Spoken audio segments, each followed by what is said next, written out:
Hello everyone, welcome to शिक्षा foundation. मेरा नाम है विवेक और आप हैं मेरे साथ आपके अपने चैनल शिक्षा फाउंडेशन पर। आज की इस वीडियो में हम जानेंगे वर्णमाला के बारे में। इस वीडियो में हम पार्ट 3 डिस्कस करेंगे। आगे के पार्ट्स आपको चैनल की प्लेलिस्ट पर मिल जाएंगे, तो अगर आपने पार्ट 1 और पार्ट 2 अभी तक नहीं देखा है तो लिंक से जाके उन्हें देख सकते हैं और जो है पूरी तरीके से वर्णमाला के सभी टॉपिक्स को कवर कर सकते हैं। ये लास्ट वीडियो है वर्णमाला चैप्टर का, जिसमें हम लोग स्वर के आगे का पार्ट व्यंजन डिस्कस करेंगे। लास्ट वीडियो में हमने स्वर को डिस्कस किया था, जबकि पार्ट 1 में हमने वर्णमाला, स्वर और व्यंजन का ब्रीफ डिस्कशन देखा था। तो शुरू करते हैं पार्ट 3 को और जानते हैं वर्णमाला में व्यंजन पार्ट को। व्यंजन क्या होते हैं?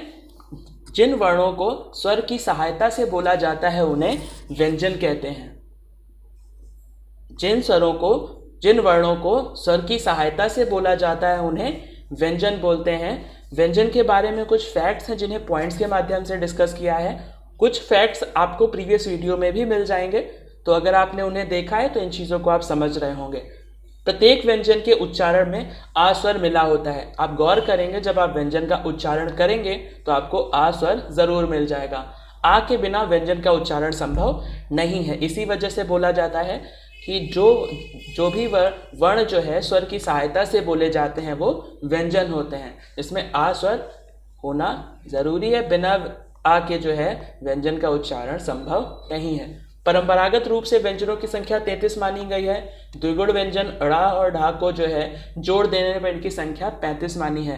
दोनों लास्ट वीडियो में हमने डिस्कस किया है कि 33 और 35 की कंडीशन में कौन से दो नए ऐड हुए हैं और पुराने कौन कौन से, उनका क्लासिफिकेशन भी हमने कर रखा है। इस वीडियो में भी हम उस पार्ट को कवर करेंगे और जानेंगे। मानक हिंदी वर्णमाला में हिंदी जब हम उच्चारण करते हैं तो हम देखते हैं 45 वर्ण होते हैं, जबकि लेखनी में 52 वर्णों का समावेश है। व्यंजनों को काउंट करें और दोनों में अगर देखें तो हम जानेंगे कि 35 व्यंजन होते हैं उच्चारण के आधार पर भी और लेखनी के आधार पर भी। स्वरों में डिफरेंशिएट था, जिसमें 3 स्वर जो अलग थे उसमें री, अंग, आह था, उसके बारे में हम डिस्कस कर चुके हैं। लेखनी के आधार पर 4 संयुक्त व्यंजन होते हैं। तो क्या हिंदी में उच्चारण के स्थान पर संयुक्त स्वर होते हैं? इसका जवाब आपको कमेंट में देना है। और अगर आपको इसका आंसर नहीं पता तो पार्ट 2 को गौर से देखें, वहाँ पर स्वर के बारे में संयुक्त स्वर का भी डिस्कशन किया गया है और वहाँ से देख के हमें आंसर बताइए। तो आगे डिस्कशन करते हैं आज व्यंजन का। व्यंजन में हमने का वर्ग, चा वर्ग, टा वर्ग, ता वर्ग, पा वर्ग, अंतस्थ, ऊष्म व्यंजन, संयुक्त व्यंजन सभी डिस्कस किए हैं, और जिसमें हमने कैलकुलेशन करके पहले ही बता रखा है कि कुल 35 होते हैं, जिसमें 33 + 2 का कॉम्बिनेशन चलता है, जिसमें द्विगुण व्यंजन को शामिल अगर कर लेते हैं तो 35 व्यंजन होते हैं और अगर शामिल नहीं करते हैं तो 33 होते हैं। अगर दोनों आपको ऑप्शन में मिलते हैं तो आप 35 टिक करेंगे, अदरवाइज जो भी ऑप्शन में मिलता है वो करेक्ट आंसर होगा। हिंदी में जो वर्तस्य वर्ण है, वर्तस्य, तो वो क्या है? रा, ला, जा, सा। यहाँ पे आप लोग गौर करेंगे, रा, ला, जा और सा सभी व्यंजन हैं। तो वर्तस्य होता क्या है? जब दांत के निचले हिस्से से बोले जाते हैं, दांत के निचले हिस्से से जब इन्हें वर्णों को बोला जाता है तो ये होता है वर्तस्य। रा, रा जब जो है निचले हिस्से से दांत को बोला जाए तो ये है वर्तस्य व्यंजन। सभी के बारे में डिस्कस कर चुके हैं, ये पुरानी वीडियो के पार्ट्स हैं। आज की वीडियो यहाँ से स्टार्ट करते हैं और जानते हैं व्यंजन क्या होते हैं और व्यंजन के वर्गीकरण। व्यंजन के बारे में डिस्कस किया कि जो स्वर की सहायता से बोले जाते हैं वो क्या होते हैं? व्यंजन होते हैं। व्यंजनों के वर्गीकरण में सबसे पहले स्पर्श व्यंजन। जिन व्यंजनों का उच्चारण करते समय हवा फेफड़ों से निकलते हुए मुख के किसी भी स्थान विशेष को टच करे, मतलब कंठ, तालु, मूर्धा, दांत, होठ को स्पर्श करते हुए निकले, मतलब दंत और ओष्ठ। दंतोष्ठ भी वर्ण है, तो ये कैटेगराइज है। इस क्रम में कंठ सबसे पहले आता है, कंठ सबसे पहले आता है और ओष्ठ सबसे बाद में आता है। घोषत्व के आधार पर 2 तरीके से क्लासिफिकेशन है, अघोष, सघोष। ब्रैकेट में लिखा है 2, 4, 1, 1। इसको भी हम नेक्स्ट पीपीटी में डिस्कस करेंगे, नेक्स्ट आने वाली। प्राणत्व के आधार पर, मतलब अगर हवा की बात करें, अल्प प्राण महाप्राण, मतलब जिसमें हवा कम निकले और जिसमें हवा ज़्यादा निकले। इन ब्रैकेट्स के पार्ट को ज़रूर देखेंगे, क्योंकि अगर आप इन्हें लिख कर देख लेते हो तो आपके लिए ये याद रखना बहुत जो है आसान हो जाएगा। नेक्स्ट पीपीटी में डिस्कस करें तो ये है व्यंजन का एक चार्ट जिसमें हम लोगों ने सब कुछ डिस्कस किया हुआ है, जिसमें कंठ, तालु, मूर्धन्य, दंत और ओष्ठ का जिक्र है। स्टार्टिंग में डिस्कशन किया कि क्रम में पहले कंठ आता है और सबसे बाद में ओष्ठ है। तो यहाँ पर अगर हम गौर करें तो ध्वनि का जो टॉपिक है उसमें देखिए का से लेके पाफा बाभा मा एंड तक टॉपिक दिया गया है एक साथ। का खा गा घा अंगा, चा छा जा झा इया, टा ठा डा ढा ड़ा, ता था दा धा ना, पाफा बाभा मा। तो इनको अगर देखें तो कंठ सबसे पहले है और ओष्ठ सबसे बाद में है। ठीक है, तो आगे शुरू करते हैं। जब हम का वर्ण की उच्चारण करते हैं, का वर्ग को देखते हैं तो इनकी आवाज़ निकलती है कंठ से। जब हम चा छा जा झा इया बोलते हैं तो तालु को टच करता है, तालव्य है, इसे हम स्पर्श संघर्षी भी बोलते हैं। अगर हम चा वर्ग की बात करें तो चा वर्ग तालव्य भी है और इन्हें कहीं कहीं पर स्पर्श संघर्षी भी कहा जाता है। तो अगर इन दोनों में कोई भी ऑप्शन मिलता है तो आप इसे टिक कर सकते हो। मूर्धा की बात कर चुके हैं हम लोग, जिसमें प्रीवियस वीडियो में डिस्कशन किया कि टा वर्ड भी आता है। मूर्धा क्या होता है, जब एक बार बोल के देखें, टा ठा डा ढा ड़ा, जब जीभ जो है तालु के ऊपरी हिस्से को टच करती है तो जो है वो क्या होता है, मूर्धन्य। टा ठा डा ढा ड़ा। दंतव्य क्या होता है, ता था दा धा ना। गौर से जब बोलेंगे तो पता चलेगा कि ये वर्ग जो है ता वर्ग, इसमें बोलते समय उच्चारण की जगह पे दांत को जीभ जरूर टच करती है। इसी तरीके से पा फा बा भा मा क्या है, इन्हें बोलते समय उच्चारण करते समय होंठ आपस में ज़रूर मिलते हैं। तो ये हो गया का से लेके ओठ तक का पूरा कैलकुलेशन। अब जो है अघोष सघोष देखते हैं, क्योंकि अघोष सघोष में क्या था, कंपन था। जिसमें घोष उत्पन्न हो, मतलब कंपन उत्पन्न हो, वो सघोष। जिसमें घोष उत्पन्न ना हो, कंपन ना हो, वो है अघोष। एक लाइन को देखेंगे, का वर्ग को या ता वर्ग को, किसी को भी, और वहाँ से हम अघोष सघोष देखेंगे। अभी सिर्फ माँ तक शुरू करें तो का खा गा घा अंगा। तो जब हम का और खा बोलते हैं तो हमें जो है घोष नहीं होता, कंपन नहीं होता, का खा। लेकिन जब हम गा घा अंगा बोलते हैं तो आवाज़ कंठ से तो निकल रही है लेकिन थोड़ा तेज निकल रही है, उसमें कंपन हो रहा है, गा घा अंगा। जबकि का और खा में हमारा घोष उत्पन्न नहीं होता। अब बात करते हैं अल्प प्राण महाप्राण की। तो यहाँ पर क्या है, अल्प प्राण का है, बोलते समय कम हवा निकली। जब हम खा बोलते हैं तो का से थोड़ी सी ज़्यादा जो है आवाज़ निकलती है।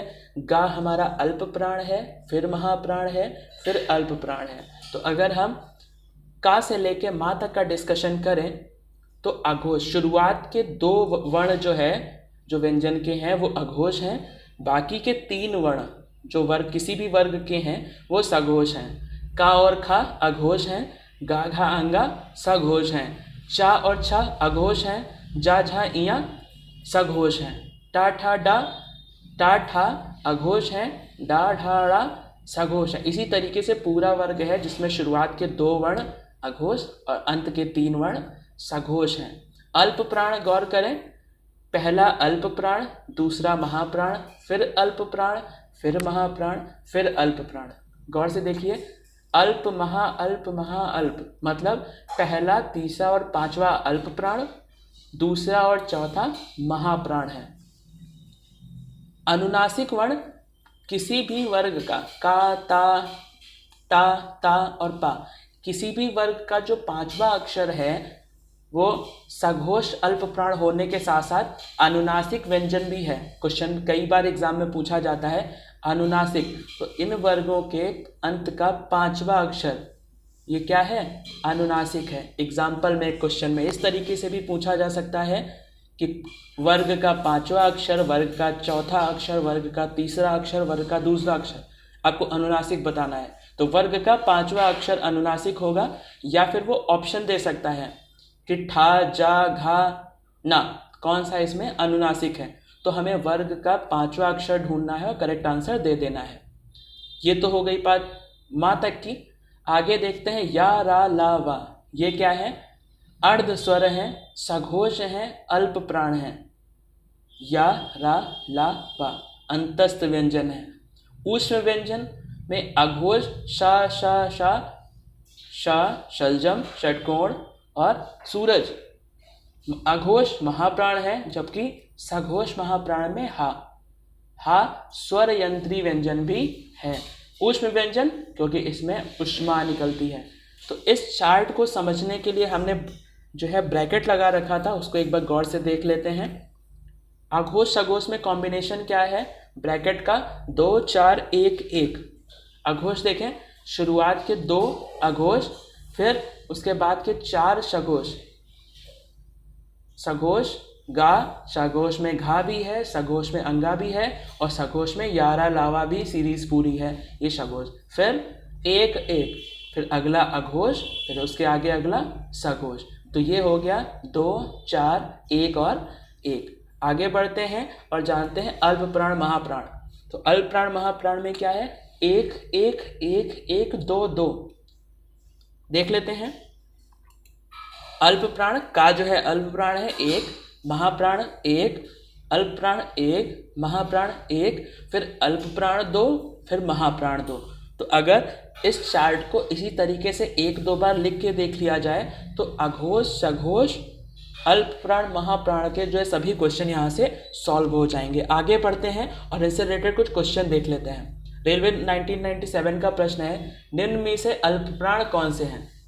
आ, का, घा, का और गा, था और धा, फा और भा। करेक्ट आंसर आपको बताना है अल्प प्राण कौन सा है। तो अल्प प्राण कौन से हैं? पहला, तीसरा और पांचवा अक्षर क्या होता है? अल्प प्राण होता है। तो पहला तीसरा अक्षर इसमें कौन सा दिया है? का और घा। करेक्ट आंसर इसका का और गा है। निम्न में से नासिक व्यंजन कौन सा है? तो किसी भी वर्ग का व्यंजन में जो पांचवा अक्षर होता है वो नासिक के होता है। अगर आपको नहीं समझ आ रहा है, नहीं याद आ रहा है, तो आप एक बार पुरानी वीडियो को फिर से देखें। यहाँ पे देखिए लिखा है अनुनासिक सघोष अल्प प्राण, प्रत्येक वर्ग का पांचवा अक्षर। तो इसका करेक्ट आंसर क्या होगा? इया होगा। नेक्स्ट क्वेश्चन देखते हैं, निम्नलिखित में से कौन सा सघोष वर्ण है? करेक्ट आंसर आप लोगों को बताना है। इसका करेक्ट आंसर क्या होगा? माँ होगा। जब आप इस चीज़ को चार्ट पे बना लेंगे, खुद लिख के देख लेंगे, तो आपको ये क्वेश्चन बहुत ही इजी लगेंगे और क्वेश्चन में गलती की गुंजाइश ना के बराबर होगी। रेलवे 1997 का ये भी प्रश्न है। अंतस्थ व्यंजन क्या होते हैं? जिन व्यंजनों का उच्चारण पारंपरिक वर्णमाला के बीच अर्थात स्वरों और व्यंजनों के बीच में होता है वो अंतस्थ व्यंजन होते हैं। वर्ग में बात करें, या तालव्य, जब आप या बोलते हैं तो तालु से आवाज आती है। रा वर्तस से, वर्तस दंत मूल्य वसूड़ा, मसूड़ा, जब आप रा को बोलते हैं तो मसूड़े को टच करती है जीभ। दंत मूल, दांत के मूल जड़ों को टच करती है जबान। ला बोलते हैं तो सेम कंडीशन, दंत मूल या मसूड़ा है। जब आप वाह बोलते हैं तो दांत के ऊपर के जो दांत होते हैं और नीचे का जो होंठ होता है वो टच करता है, वाह। तो दांत और होंठ का कॉम्बिनेशन है, इस वजह से दंतोष्ठ। ये सभी क्या है? अंतस्थ व्यंजन है। ये सभी सघोष अल्प प्राण हैं। तो अगर आपने सघोष अल्प प्राण का वो जो चार्ट है जो डिस्कस किया है, तो अगर आप उसे लिख कर देख लेंगे तो ये टॉपिक भी वहीं से ख़त्म हो जाता है। आगे क्या हमने जाना, या और वाह, ये क्या है? अर्ध स्वर होते हैं। अर्ध स्वर ध्वनि जो कभी कभी स्वर हो कभी व्यंजन हो, वो कभी सभी किस में आते हैं? अर्ध स्वर में आते हैं। रा को लुंठित वर्ण भी बोलते हैं, जिसके उच्चारण में जीभ तालु से लुढ़क कर स्पर्श करे। जब आप रा बोलेंगे तो जीभ क्या होगी? तालु से लुढ़क कर स्पर्श करते हुए आएगी। ला पार्श्विक है, जिसके उच्चारण में हवा जीभ से बगल से निकलती है। एक बार गौर से ला बोल कर देखेंगे तो जीभ जो है राउंड हो जाती है और हवा जो है उसके साइड से निकलती है, ला। आगे बढ़ते हैं और क्वेश्चन देखते हैं। या रा ला वा किस वर्ग के व्यंजन है? अभी हम लोगों ने डिस्कस किया, इसका करेक्ट आंसर क्या होगा? अंतस्थ व्यंजन। नेक्स्ट क्वेश्चन, प्रयत्न के आधार पर ला किस प्रकार की ध्वनि है? अभी हम लोगों ने जाना पार्श्विक। क्यों? क्योंकि जब हम ला बोलते हैं तो जीभ राउंड होती है और हवा उसके बगल से निकलती है, पीछे से हवा निकलती है, इस वजह से ये पार्श्विक होगा, इसका करेक्ट आंसर होगा। नेट जेआरएफ 2015 का प्रश्न है, बहुत इंपॉर्टेंट प्रश्न है, कई बार एग्जाम में पूछा गया है। ऊष्म और संघर्षी व्यंजन, जिन व्यंजनों के उच्चारण में हवा मुख के किसी स्थान विशेष से रगड़ कर निकले या उष्मा दे या गर्मी पैदा करे, वो सभी ऊष्म व्यंजन होते हैं। सा, शा, शाह, ये सभी क्या हैं? ऊष्मा व्यंजन, ऊष्म व्यंजन, संघर्षी व्यंजन। जब आप इन्हें बोलेंगे तो हाथ को सामने रख कर बोलें तो आपको हवा जो आएगी वो थोड़ी सी उसमें गर्मी होगी। एक बार बोलकर गौर करेंगे। शा जो है तालव्य है, षटकोण का शा जो है मूर्धन्य है। सा बोलेंगे वर्तस्य है क्योंकि ये मसूड़े को टच करते हुए जबान निकलती है। और हा को स्वर यंत्री भी बोलते हैं। स्वर यंत्री हम लोगों ने प्रीवियस वीडियो में डिस्कशन किया है क्या है, तो यहाँ पर रिवीजन क्लास भी साथ में चलाते चल रहे हैं, जिससे आपको पता चले कि आपने पहले क्या पढ़ लिया है और क्या याद है अभी तक। तो अगर कोई भी चीज़ मिस है तो प्रीवियस वीडियो को जाके उसे ज़रूर देखें। इन सब के बारे में गौर करें तो शा, शा, सा, ये सभी क्या है? अघोष महाप्राण है। फिर से कह रहा हूँ, इसी वीडियो में जो चार्ट था जिसे मैंने बार बार बोला लिख कर 1-2 बार देखने को, अगर आप वो लिख कर देख लेंगे तो अघोष, सघोष, अल्प प्राण और महाप्राण वाली प्रॉब्लम सॉल्व हो जाएगी। तो ये सभी वर्ण क्या है? अघोष और महाप्राण है, जबकि हा आपका सघोष है और महाप्राण है। आगे बढ़ते हैं। उच्छिप्त व्यंजन, ये जो द्विगुण व्यंजन थे इन्हें उच्छिप्त व्यंजन भी कहते हैं, जिनके उच्चारण करते समय जीभ पहले ऊपर उठकर मूर्धा को स्पर्श करती है और फिर झटके से नीचे आए। उच्छिप्त, ऐसा लगता है कि ये फेंके जा रहे हैं, झटके से बाहर आ रहे हैं। तो ये पहले मूर्धा को टच करते फिर झटके से नहीं बाहर आती आवाज़। ये हिंदी के विकसित व्यंजन हैं। गलत लिखा है, ये हिंदी के अविकसित व्यंजन हैं क्योंकि ये संस्कृत में ये हिंदी के विकसित व्यंजन है क्योंकि ये संस्कृत में नहीं है, इनका नया विकास किया गया है। ये मूल रूप से व्यंजनों में नहीं है, ये संस्कृत भाषा से नहीं लिए गए हैं। क्वेश्चन देख लेते हैं। छा ध्वनि किसके अंतर्गत आती है? छा किसके अंतर्गत आती है? अगर आपने मेरे वीडियो को एंड तक सही से देखा है अभी तक तो आप इसका आंसर दे जाएंगे।